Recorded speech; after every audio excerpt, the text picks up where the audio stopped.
Hi um people, welcome to my channel. ಇವತ್ತು ನಾವು boys makeup ಹೇಗಿರುತ್ತೆ ಅಂತ ನೋಡೋಣ. ಬಾಯ್ಸ್ ಅಥವಾ ಮೆನ್ ಅಥವಾ ಗ್ರೂಮ್, ವಾಟ್ ಎವರ್, ಆಯಿತಾ, ಯಾವುದಾದ್ರೂ ತೊಗೊಳ್ಳಿ. ಸೊ ಜೆಂಟ್ಸ್ಗೆ ನಾವು ಮೇಕಪ್ ಹೇಗೆ ಮಾಡೋದು ಅಂತ ನಾನು ಇಲ್ಲಿ ತೋರಿಸ್ಕೊಡ್ತಾ ಇದ್ದೀನಿ. I am starting from the C T M procedure. C T M procedure ಅಂದರೆ ಕ್ಲೆನ್ಸಿಂಗಿಂದ ಸ್ಟಾರ್ಟ್ ಮಾಡ್ತಾ ಇದ್ದೀನಿ. ಆಲ್ರೆಡಿ ಲಾಸ್ಟ್ ವಿಡಿಯೋದಲ್ಲಿ ನಾನು ಕ್ಲೆನ್ಸಿಂಗ್ ಪ್ರೊಸೀಜರ್ ಹೇಗೆ ಅನ್ನೋದನ್ನು ಹೇಳಿದ್ದೀನಿ. ಸೊ ಅದೇ ಥರ ಮಾಡ್ತಾ ಇದ್ದೀನಿ. ಮತ್ತು ಇದರಲ್ಲಿ ಒಂದು ವಿಷಯ ಏನು ಹೇಳಬೇಕು ಅಂತಂದರೆ, ಸ್ಕಿನ್ ಪ್ರಿಪೇರ್ನ ಚೆನ್ನಾಗಿ ಮಾಡಿಕೊಂಡು ಏನು ಮೇಕಪ್ ಮಾಡಬೇಕಾಗತ್ತೆ. ಯೂಶ್ವಲಿ ಬಾಯ್ಸು ಮೇಕಪ್ಗೆ ಏನು ಅನ್ಕೊತಾರೆ ಅಂದರೆ, ನಾವು ಏಷ್ಯನ್ ಪೇಂಟ್ಸ್ ಅಥವಾ ಓಪಸ್ ಪೇಂಟ್ಸ್ನ ಹಾಕ್ತೀವಿ ಅಂತ ಭಯ ಬಿದ್ದೋಗಿರೋ ಅಂಥ ಬಾಯ್ಸು ಜಾಸ್ತಿ ಸಿಗ್ತಾರೆ.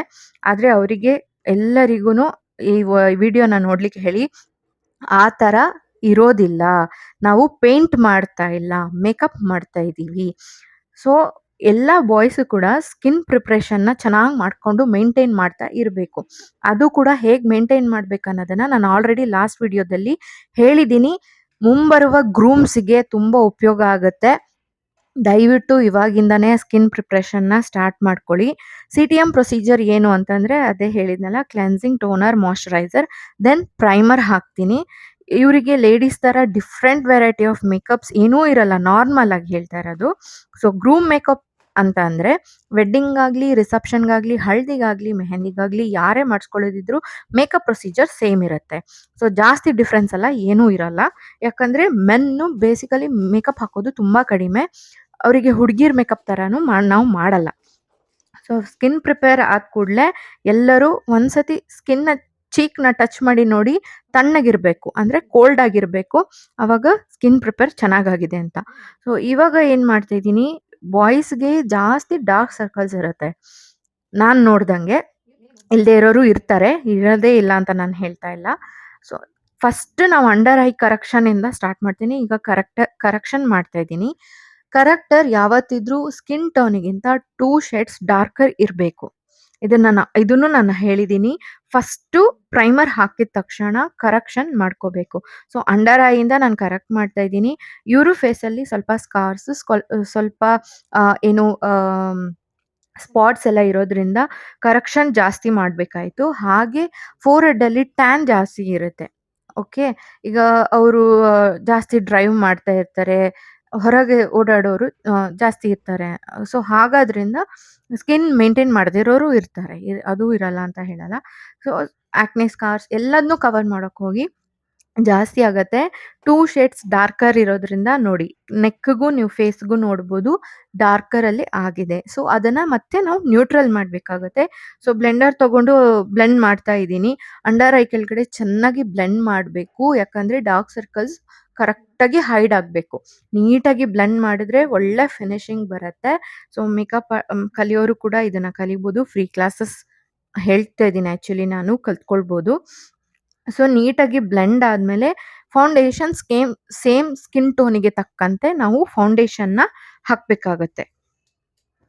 ಹಾಗೆ ನೆಕ್ಕಲ್ಲಿ ನಾನು ಜಾಸ್ತಿ ಕರೆಕ್ಷನ್ ಮಾಡ್ತಾ ಇಲ್ಲ. ಯೂಶುವಲಿ ಏನಾಗುತ್ತೆ, ಗ್ರೂಮ್ಸ್ ಅಂತಾನೆ ನಾನು ಪರ್ಟಿಕ್ಯುಲರಾಗಿ ತಗೋತಾ ಇದ್ದೀನಿ ಇಲ್ಲಿ.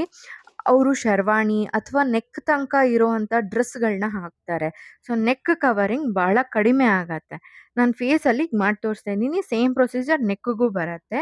ಸೊ ನಮಗೆ ಏನಂದರೆ ನೆಕ್ಕು ಫೇಸು ಸೇಮ್ ಸ್ಕಿನ್ ಟೋನಿಗೆ ಬರಬೇಕು.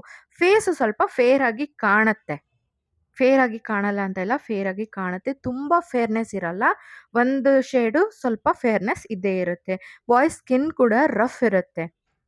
ಸೊ ಅದು ನೀಟಾಗಿ ಬ್ಲೆಂಡ್ ಆಗಬೇಕು ಅಂದರೆ ಸ್ಮೂತಾಗಿ ಬ್ಲೆಂಡ್ ಆಗಲ್ಲ ಕೆಲವರಿಗೆ.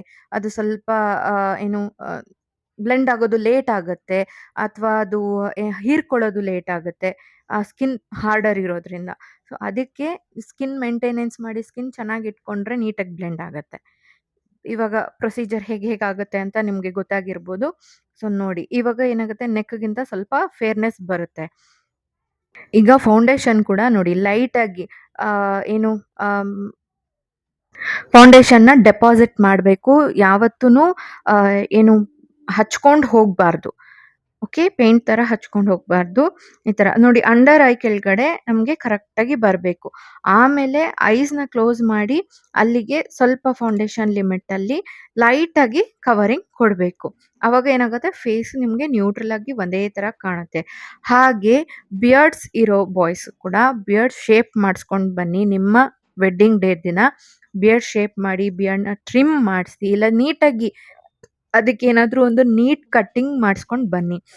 ಹಾಗೆ ಹೇರ್ ಸ್ಟೈಲ್ ಕೂಡ ಮಾಡ್ಕೊಳ್ಬೋದು. ಹೇರ್ ಬಿಟ್ಟಿದ್ರೆ ಚೆನ್ನಾಗಿ ಹೇರ್ ಸ್ಟೈಲ್ ಮಾಡ್ಬೋದು. ಸ್ಟ್ರೈಟ್ನಿಂಗ್ ಮಾಡ್ಬೋದು, ಇಲ್ಲಾಂದ್ರೆ ಏನಾದ್ರೂ ಸ್ಪೈಕ್ಸ್ ಮಾಡ್ಬೋದು, ವೆಟ್ ಲುಕ್ ಮಾಡ್ಬೋದು, ಎಲ್ಲ ಮಾಡ್ಬೋದು. ಸೊ ಅದಕ್ಕೆ ನೀವು ಹೇಗಿರಬೇಕು ಅನ್ನೋದು ನಿಮ್ಮ ವಿಷನ್ನಲ್ಲಿ ಇಟ್ಕೊಂಡು ನೀವು ನಿಮ್ಮ ಆರ್ಟಿಸ್ಟ್‌ಗೆ ರಿಕ್ವೆಸ್ಟ್ ಮಾಡ್ಕೋಬೋದು. ಹಾಗೆ ಇಲ್ಲಿ ನಾವೇನು ಮಾಡ್ತೀವಿ, ನೆಕ್ಸ್ಟ್ ನಾನೇನು ಮಾಡ್ತೀನಿ, ಪೌಡರ್ ಹಾಕಿ ನಾನು ಫೌಂಡೇಶನ್‌ನ ಲಾಕ್ ಮಾಡ್ತಾ ಇದ್ದೀನಿ. ಹಾಗೆ ಐ ಕೆಳಗಡೆನೂ ಸಾರಿ, ಐ ಮೇಲೇನೂ ಅಷ್ಟೇ ನಾನು ಫೌಂಡೇಶನಲ್ಲಿ ಲೈಟ್ ಟಚ್ ಅಪ್ ಕೊಟ್ಟು ಲೈಟ್ ಪೌಡರಿಷನ್ನ ಹಾಕಿದ್ದೀನಿ. ಅದನ್ನು ಕೂಡ ಲಾಕ್ ಮಾಡಿದ್ದೀನಿ. ಸ್ಪ್ರೆಡ್ ಆಗಲ್ಲ. ಅದರ ನಂತರ ಏನು ಮಾಡ್ತೀನಿ, ಲಿಪ್ ಬಾಲ್ಮ್ ಕೊಡ್ತೀನಿ. ಲಿಪ್ ಬಾಲ್ಮ್ ಹಚ್ಕೋತಾರೆ. ಲಿಪ್ ಬಾಲ್ಮ್ ಆದಮೇಲೆ ಒಂದು ಲೈಟ್ ಪಿಂಕ್ ಶೇಡ್ ನಾನು ಲಿಪ್‌ಸ್ಟಿಕ್ ಕೊಡ್ತೀನಿ. ಲೈಟ್ ಪಿಂಕ್, ಲೈಟಾಗಿ ಅಂದರೆ ಲೈಟಾಗಿ ಹಚ್ಚೋದು. ಮಿನಿಮಲ್ ಡೆಪಾಸಿಟ್ ಆಫ್ ಲಿಪ್‌ಸ್ಟಿಕ್ ಅಂತ ಹೇಳ್ಬೋದು. ಆಮೇಲೆ ಐಬ್ರೋಸ್ ಕೂಡ ಅಷ್ಟೇ ವೆರಿ ಲೈಟಾಗಿ, ಅದು ಗೊತ್ತಾಗಬಾರ್ದು. ಸೊ ಅಷ್ಟು ನೀಟಾಗಿ ಮಾಡಬೇಕು. ಹಾಗೆ ನೆಕ್ಸ್ಟ್ ಹೈಲೈಟಿಂಗಿಗೂ ಸಹ ಕೊಡ್ತೀನಿ. ಅದು ಫೋರ್‌ಹೆಡಲ್ಲಿ ಕೊಡ್ತೀನಿ, ನೋಸಲ್ಲಿ ಕೊಡ್ತೀನಿ, ಚೀಕ್ ಬೋನ್ಸಲ್ಲೂ ಅಷ್ಟೇ.